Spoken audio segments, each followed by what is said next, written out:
Hi friends, welcome back. आज हम discuss कर रहे हैं how to stop worrying and start living book से, जो कि हमने लास्ट संडे के वीडियो में भी डिस्कस किया था।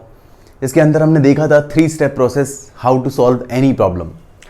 आज के वीडियो में हम देखेंगे उसका practical application, 2 case studies and last में एक बहुत ही कमाल का फाइंडिंग कि कुछ प्रॉब्लम जो हमारे सामने आते हैं हमारी लाइफ में, उनके सॉल्यूशन ढूंढने की हमें कोई ज़रूरत ही नहीं होती।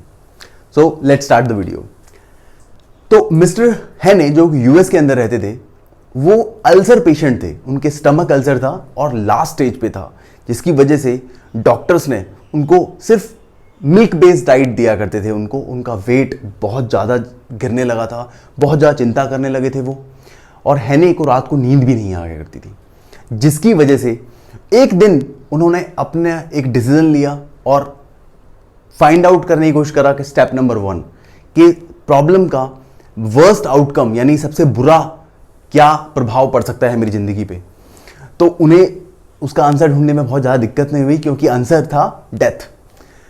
स्टेप नंबर 2, उन्होंने उस फर्स्ट स्टेप के फाइंडिंग को एक्सेप्ट कर लिया और डिसाइड करा स्टेप नंबर 3 के अंदर कि मैं आगे की जिंदगी बिल्कुल भी चिंता परेशानी में नहीं बिताने वाला, और मैं एक इंटरनेशनल वर्ल्ड ट्रिप पे जाऊंगा, पानी के जहाज के रास्ते, जो कि कुछ महीनों के ट्रिप होते हैं। ये डिसाइड करने के बाद उसने शिप मैनेजमेंट यानी कि पानी के जहाज के मैनेजमेंट से बात करा और वहां पर एक लकड़ी का ताबूत रखवाने के लिए उनको एग्री कर लिया कि इन केस अगर मेरी डेथ ट्रिप के दौरान हो जाती है तो प्लीज मेरे बॉडी को नेब्रास्का यूएस के अंदर वापस लाया जाए। बस उसके बाद उन्होंने अपने ट्रिप को दिल खोल के एंजॉय करना शुरू कर दिया। खूब वहां पर ड्रिंक किया, खाना खाया, सब तरह का खाना खाया, हर तरीके का, उसके साथ स्मोक किया, खूब डांस किया, खूब म्यूजिक सुना और अपनी ट्रिप को बढ़िया तरीके से एंजॉय किया।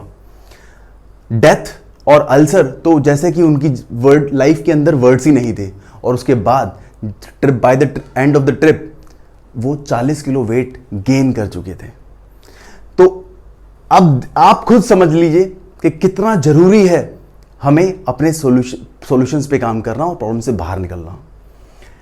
एक बहुत ही कमाल का केस स्टडी बताता हूं आपको मैं। यूएस के अंदर 15,000 ऐसे पेशेंट्स के ऊपर स्टडी करी गई जिनको स्टमक प्रॉब्लम थे, स्टमक से रिलेटेड समस्याएं थी उनकी जिंदगी में।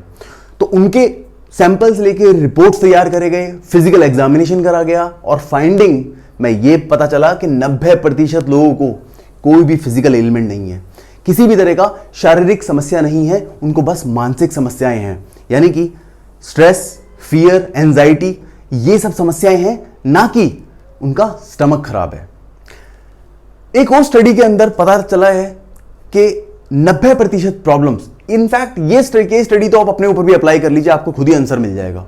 जितनी भी समस्याएं, जितनी भी प्रॉब्लम्स हम रियल लाइफ में सोचते हैं, जिनके बारे में हम चिंता करते रहते हैं बैठ के, आप कुछ टाइम बाद आप देखेंगे कि उनमें से ज़्यादातर प्रॉब्लम्स तो आपकी लाइफ में हुए ही नहीं होंगे। यानी कि सिर्फ हम सोचते रहते हैं उनको, जिस लेवल पे हैं उससे नेक्स्ट लेवल पे ले जा के उनको बारे में चिंता करने लगते हैं, सोचने लगते हैं, मगर वो हमारे साथ जिंदगी में रियल लाइफ में, रियल वर्ल्ड में होती ही नहीं है। एक बहुत ही कमाल का बुक के अंदर एक बहुत ही कमाल का पॉइंट लिखा हुआ है। एक जर्नल मेंटेन करना है आपको, एक डायरी मेंटेन करनी है, जिसके अंदर आप मोटिवेशनल कोट्स लिख सकते हैं, मोटिवेशनल स्टोरीज लिख सकते हैं। अगर आप इस चैनल पे बने हुए हैं तो पिछले 20 वीडियोस के अंदर 15 से 20 स्टोरीज तो आपको यहीं पे मिल जाएंगी। अच्छे मोटिवेशनल स्टोरीज आप उस बुक डायरी के अंदर लिख सकते हैं, और अपनी लाइफ के छोटे मोटे बड़े जो भी आपके अचीवमेंट्स हैं, हैप्पी मोमेंट्स हैं, उन सबको आप लिख लीजिए, जो कि आपको बुरे वक्त में आपको फाइट बैक करने में आपको बहुत मदद करेंगे। एंड इन दी एंड, जो मैंने आपको बोला था कि कुछ प्रॉब्लम्स के सॉल्यूशन निकालने की जरूरत ही नहीं होती आपको। यानी कि एक कहावत है, when life gives you lemon make lemonade, अर्थात अगर जिंदगी आपको नींबू देती है तो आप नींबू पानी यानी लेमनेड बना लीजिए, ना कि दूध ढूंढ के आप चाय बनाने की कोशिश करिए, ना कि आप जूस ढूंढिए या लस्सी ढूंढिए, आप सिंपल लेमनेड बना लीजिए। इसकी एक स्टोरी से ना, आपको स्टोरी के बाद आपको समझ में आ जाएगा ये पॉइंट मैं क्या बोलना चाह रहा हूं। थेल्मा यूएस के न्यूयॉर्क सिटी के अंदर रहा करती थी अपने हस्बैंड के साथ हैप्पीली, और उनके हस्बैंड आर्मी पर्सनल थे जिनका ट्रांसफर कैलिफोर्निया के एक डेजर्ट यानी कि रेगिस्तान के अंदर उनका एक ट्रांसफ़र हो जाता है कुछ साल के लिए। जैसे ही वो वहाँ पहुँचते हैं, रेगिस्तान के अंदर आप समझते होंगे कि टेम्परेचर बहुत ज़्यादा रहता है। टेम्परेचर 50 से भी ज़्यादा टेम्परेचर वहाँ पर रहा करता था, 50 डिग्री सेल्सियस से भी ज़्यादा। उसके बाद वहाँ पर रेगिस्तान है तो रेत बहुत उड़ता था, तो उनके घर के अंदर, कपड़ों के अंदर हमेशा रेत का ही महसूस करते थे वो, कि पूरा गंदा हो जाता था। उसके बाद थेल्मा को प्लांटिंग का, पेड़ पौधे लगाने का बहुत शौक था, मगर रेगिस्तान के अंदर सभी पेड़ पौधे नहीं उगते। प्रॉब्लम नंबर 5, आप देखिए थेल्मा जब वहाँ पर पहुँची तो उन्होंने देखा कि जो वहाँ पर एक लोकल लैंग्वेज बोला जाता है जो कि थेल्मा को आती ही नहीं थी, जिसकी वजह से वो सोशलाइज नहीं कर पाती थी, लोगों से बात ही नहीं कर पाती थी। तो 3 महीने परेशान होने के बाद थेल्मा ने डिसाइड किया कि अगर मुझे यहाँ पर ज़िंदगी अपनी सर्वाइव करनी है तो मुझे ही बदलना पड़ेगा। रेगिस्तान नहीं बदलने वाला, सिचुएशन नहीं बदलने वाली, मुझे अपना मेंटल एटीट्यूड ठीक करना पड़ेगा। उस दिन से थेल्मा ने सबसे पहला जो काम किया वो क्या किया कि बाहर जाके उस लैंग्वेज को सीखना शुरू किया, उस लोकल लैंग्वेज को सीखना शुरू किया। उस लैंग्वेज को सीख के थेल्मा ने अपने बहुत सारे दोस्त बनाए। उन दोस्तों की मदद से उसने नॉलेज किया कि कौन कौन से प्लांटेशन यहाँ पर किए जा सकते हैं, कौन कौन से पेड़ पौधे लगाए जा सकते हैं।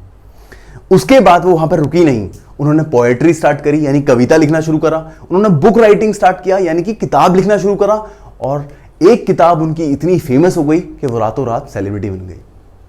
तो यानी कि आप समझ लीजिए कि कुछ प्रॉब्लम्स लाइफ में हमारे सिर्फ मेंटल एटीट्यूड चेंज करने से सॉल्व हो जाती हैं। तो I hope you all like the video. अगर आपको वीडियो पसंद आया हो, अच्छा लगा हो, तो प्लीज़ लाइक एंड सब्सक्राइब, और अपने फ्रेंड्स एंड फैमिली के साथ शेयर करना ना भूलें। Again thanks for watching, thank you so much, thank you.